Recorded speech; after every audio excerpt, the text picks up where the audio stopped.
आज के इस वीडियो में आपका स्वागत है और आज हम फ्लैट ट्रेड पे अकाउंट कैसे खोला जाता है ये सीखेंगे। मैं फ्लैट ट्रेड पे अकाउंट इसलिए खोल रहा हूँ क्योंकि मुझे ज़ीरोधा और एंजल वन जो है काफ़ी महंगा पड़ रहा है। ठीक है, मैं इसलिए खोल रहा हूँ। ये वीडियो एक नॉन स्पॉन्सर्ड वीडियो है, तो आपकी इच्छा है आप इसमें अकाउंट खोलें या ना खोलें। ठीक है, मैं ये वीडियो उनके लिए बना रहा हूँ जो इसकी अकाउंट खोलने की प्रोसेस सीखना चाहते हैं। ठीक है, तो सबसे पहले मैंने ऐप डाउनलोड कर लिया है प्ले स्टोर से फ्लैट ट्रेड का। जैसे ही आप प्ले स्टोर से ऐप डाउनलोड करके खोलेंगे तो इस तरीके से ये इंटरफेस दिखेगा। फिर आपको क्या करना है, ओपन अ न्यू अकाउंट पर क्लिक करना है।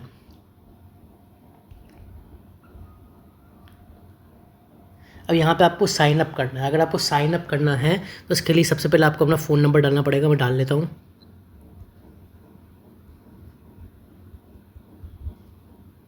और आपको यहाँ पे अपना स्टेट डालना है, जो भी आपका स्टेट होगा आप डालेंगे।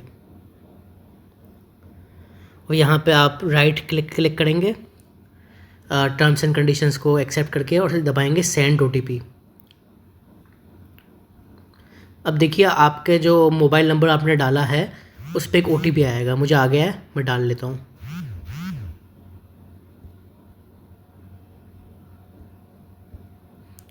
ओटीपी ठीक से डाल लेंगे एकदम।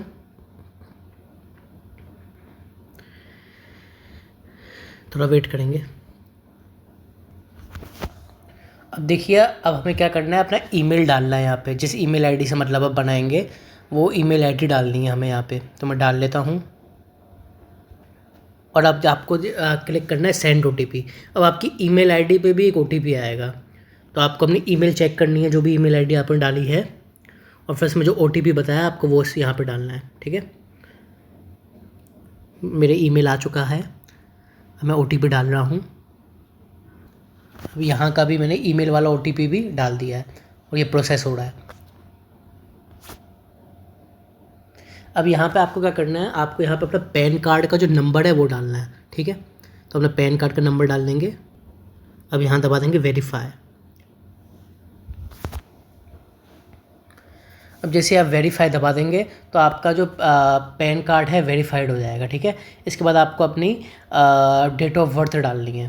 तो अपनी डेट ऑफ बर्थ डालेंगे, जो भी होगी आपकी अपने हिसाब से चुनेंगे। पहले मंथ चुनेंगे, फिर अपना आप ईयर चुनेंगे अपने हिसाब से ही,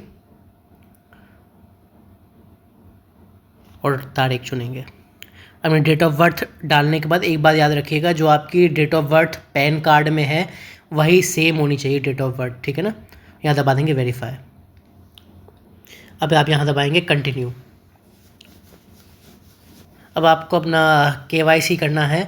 तो जब आप आप पैन कार्ड वगैरह डालेंगे तो आपकी ये डिटेल्स दी गई होगी, आपका नाम, आपका एड्रेस वगैरह ये सब दिया गया होगा। और अगर आप इसको एडिट करना चाहते हैं तो पेंसिल के साइन दबा सकते हैं, और ये सब सही दिया हुआ है तो आप सीधा कंटिन्यू दबा देंगे। यहाँ पे अपने कुछ डिटेल्स डालेंगे, अब सिंगल है, मैरिड है, क्या है, अपना जेंडर डालेंगे, और मेल आईडी किसकी है, सेल्फ को बिलोंग करती है किसी और की है, ये आप चुन लेंगे। मेरी सेल्फ को करती है तो मैं सेल्फ ही चुनूँगा। ठीक है, इसके अलावा फ़ोन नंबर किसको बिलोंग करता है ये भी चुनना है, मेरा सेल्फ ही रहेगा। फादर का नाम डालना है, और आपका जो है बैकग्राउंड में आपको एनुअल इनकम डालनी है अपनी, कितनी है अपने हिसाब से आप देख लेंगे। ठीक है, ट्रेडिंग एक्सपीरियंस डालना है अपना, जो जितना भी है आपका उस हिसाब से आप डालेंगे। ऑक्यूपेशन अपना सेलेक्ट करेंगे आप कि क्या आपका ऑक्यूपेशन है, अपने हिसाब से आप चुन लेंगे। ठीक है, ऑक्यूपेशन अदर्स अगर आपने चुना है तो आपको इसमें मेंशन करना होगा कि क्या है। जैसे मैं डालूँगा ट्रेडर। ठीक है, और अपनी एजुकेशनल क्वालिफ़िकेशन डालेंगे कि क्या है, ग्रेजुएट है, पोस्ट ग्रेजुएट है, जो भी है। क्या आप पॉलिटिकली एक्सपोज्ड पर्सन है, नहीं मैं नहीं हूँ तो नो डालूँगा। क्या आपको नॉमिनी ऐड करना है, आप नो या येस में से चुनेंगे। अगर आपको करना है तो येस दबाएंगे, नहीं तो नो। मुझे नहीं करना है तो मैं नो दबाऊँगा। ठीक है, और इसके अलावा ये है कि पिछले 3 सालों में क्या आपके ऊपर कोई एक्शन हुआ है सेबी द्वारा, तो नो, मेरे ऊपर नहीं हुआ है। और इसमें dealings with sub broker other stock brokers no. और are you tax paying citizen other country, क्या आप दूसरी कंट्री में भी टैक्स पे करते हैं, तो मैं नहीं करता, तो इसमें भी नो ही रहेगा। तो तीनों मेरे में नो रहेंगे। ठीक है ना, फिर कंटिन्यू दबाएंगे। अब आपको क्या करना है, आपको अपना अकाउंट नंबर की कुछ डिटेल्स डालनी है। सबसे पहले तो अपना अकाउंट टाइप चुन लें, करंट है कि सेविंग्स है। जैसे मैंने यहाँ सेविंग्स चुन लिया है। और अब आपको अपने कुछ डिटेल्स डालनी है, जैसे कि सबसे पहले आपको IFSC कोड डालना है। ये IFSC कोड आपको आपके चेक होता है ना, चेक बुक, उसमें आपको मिल जाएगा, ठीक है। तो अपना IFSC कोड डाल देंगे, बैंक का जो भी होगा। मैं डाल रहा हूँ, जैसे कि केयरफुली डालेंगे। जैसे अपना IFSC कोड डालेंगे तो देखिए आपकी ये बैंक का नाम, ब्रांच उसकी और एड्रेस वगैरह सब ऑटोमेटिकली आ जाएगा, ठीक है ना। इसका मतलब आपका IFSC कोड सही डाला है।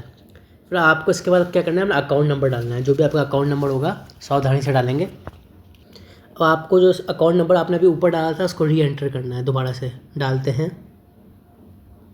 अब मैंने अपना री एंटर कर दिया है अपना अकाउंट नंबर, ठीक है। और इसमें अकाउंट टाइप में सेविंग ही रहेगा और वेरीफाई दबा देंगे। अभी ये बैंक की जो डिटेल्स मैंने डाली हैं वो इनका सिस्टम वेरीफाई कर रहा है।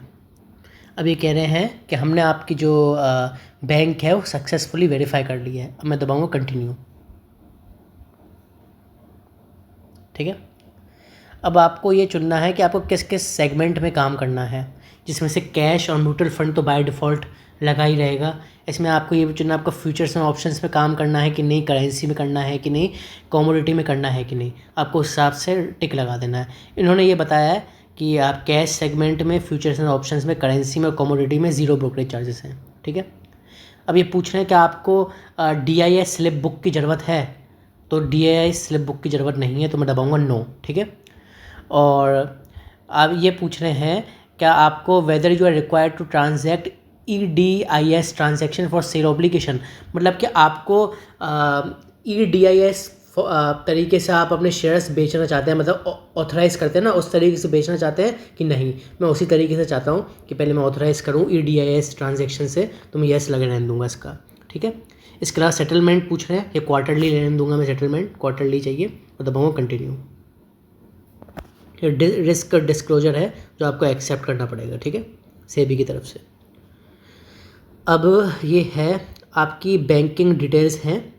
तो इसमें आपको क्या करना है, आपको अगर डेरिवेटिव्स में काम करना है, मतलब कि फ्यूचर्स और ऑप्शंस में काम करना है, तो इनको क्या होता है, आपका जो है 6 मंथ का बैंकिंग स्टेटमेंट चाहिए होता है, या ITR का स्टेटमेंट चाहिए होता है, या फिर होल्डिंग स्टेटमेंट चाहिए होता है। इन तीनों में से कुछ चाहिए होता है।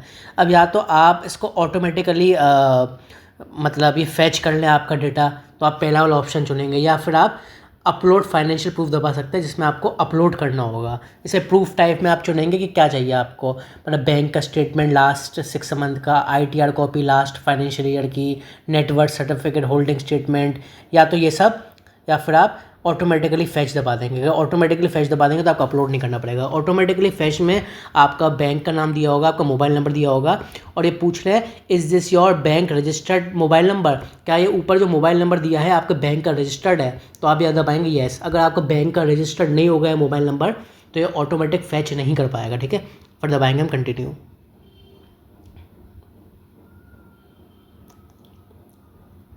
अब देखिए ऑटोमेटिकली डेटा फैच करने की कोशिश करेगा। यहाँ पे एक OTP भेजा है इस नंबर पे इन्होंने, ये OTP मुझे डालना है, तो मैं OTP डाल देता हूँ। OTP डाल दिया है मैंने। अब देखिए मेरा बैंक अकाउंट जो है ऑटोमेटिकली आ गया है, ठीक है ना। अब मैं दबाऊँगा गेट OTP दोबारा से। अब मुझे दोबारा से OTP आएगा एक, मैं दोबारा से डाल रहा हूँ, ठीक है। ये OTP बैंक की तरफ से, दबाएंगे वेरीफाई OTP।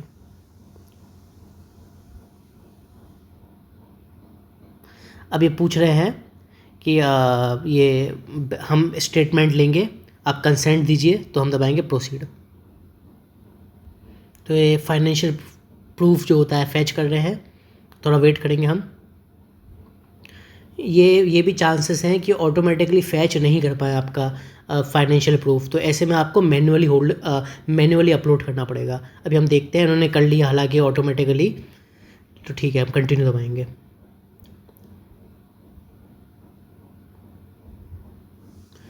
अब ये है आपको इन्हें, मतलब ये अपनी शक्ल दिखानी है सेल्फी से, तो इनने कुछ बताया हुआ है कि चश्मा नहीं पहना हुआ हो आपने, प्रॉपर ड्रेस पहनी हुई हो, मतलब कि कपड़े पहने हुए हो, बनियान वगैरह में ऐसे नहीं बैठे हुए हो आप। और इंश्योर करिए कि आपकी लाइटनिंग अच्छी हो रही है कमरे में, ठीक है ना, मतलब कुल मिला के अच्छे से देख पाएँ आपको, ठीक है ना, ऐसे करना है। तो आप दबा देंगे आई एग्री और आपकी सेल्फी ली जाएगी और कैमरा को अलाउ कर देंगे, लोकेशन एसेस को भी अलाउ कर देंगे और कैमरा एसेस को भी अलाउ कर देंगे और ये माइक्रोफोन का एसेस को भी अलाउ कर देंगे। दबा देंगे कंटिन्यू। अब देखिए मेरा रिकॉर्डर का माइक्रोफोन वो यूज़ कर रहा है, तो अभी मैं इसको पॉज करता हूँ, आगे आपसे वीडियो में मिलता हूँ, ठीक है ना।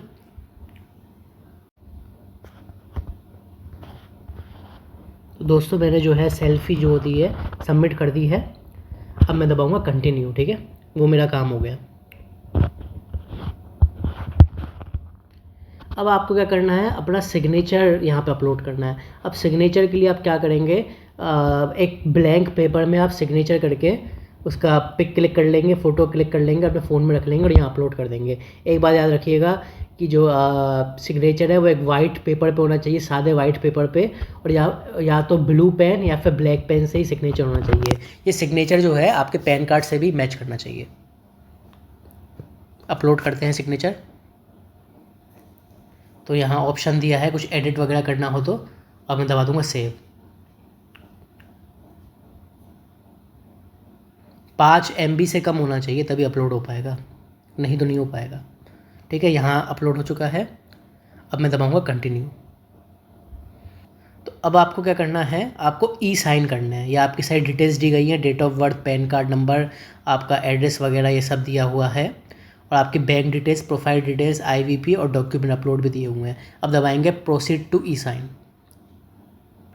अब यहाँ टर्म्स एंड कंडीशन एक्सेप्ट करके प्रोसीड दबाएंगे और दबाएंगे यहाँ साइन नाउ। अब यहाँ पे आप ये इस पर टिक करेंगे और यहाँ पे अपना जो है आधार नंबर डालेंगे, आपका आधार कार्ड का नंबर है वो डालेंगे। एक बात याद रखिएगा, आपका जो आधार है उससे मोबाइल नंबर लिंक होना चाहिए, नहीं तो ये काम नहीं हो पाएगा, ठीक है। अपना आधार एक बार चेक कर लेंगे नंबर, फिर दबा देंगे सेंड OTP। अब जो आपके आधार से जो मोबाइल नंबर लिंक है उस पर एक OTP आएगा, वो OTP आपको डालना है। वो OTP डालने के बाद वेरीफाई एंड साइन दबा देंगे। जो हमारे डॉक्यूमेंट हैं वो सक्सेसफुली साइन हो चुके हैं। अभी ये जनरेट कर रहे हैं, आपको मैसेज भी आ जाएगा कि आपका डिजिटली साइन सक्सेसफुल हो गया, आपके नंबर पे आ जाएगा मैसेज। थोड़ा वेट करेंगे, प्रोसेस हो रहा है ये, ठीक है। तो अब ये है जो हमारा एप्लीकेशन फॉर्म है वो सबमिट हो चुका है। Email ID, application number, mobile number और एप्लीकेशन का स्टेटस जो है फॉर्म सबमिटेड है। तो अब ये सारा काम हो चुका है। आप चाहें तो अपने एप्लीकेशन फॉर्म का PDF को भी डाउनलोड कर सकते हैं, ठीक है। तो अब जो हमारा वो था फॉर्म वो सबमिट हो चुका है, ठीक है। तो अब हमें वेट करना है। अब ईमेल चेक करेंगे तो ईमेल में आपको बता दिया जाएगा जो भी है, ठीक है। तो अब आपको क्या करना है, वेट करना है, फिर अपने आप आपको ईमेल के ज़रिए बता देंगे। हमारी एप्लीकेशन जो है पूरी तरीके से सबमिट हो चुकी है। आज के इस वीडियो में इतना था, थैंक यू।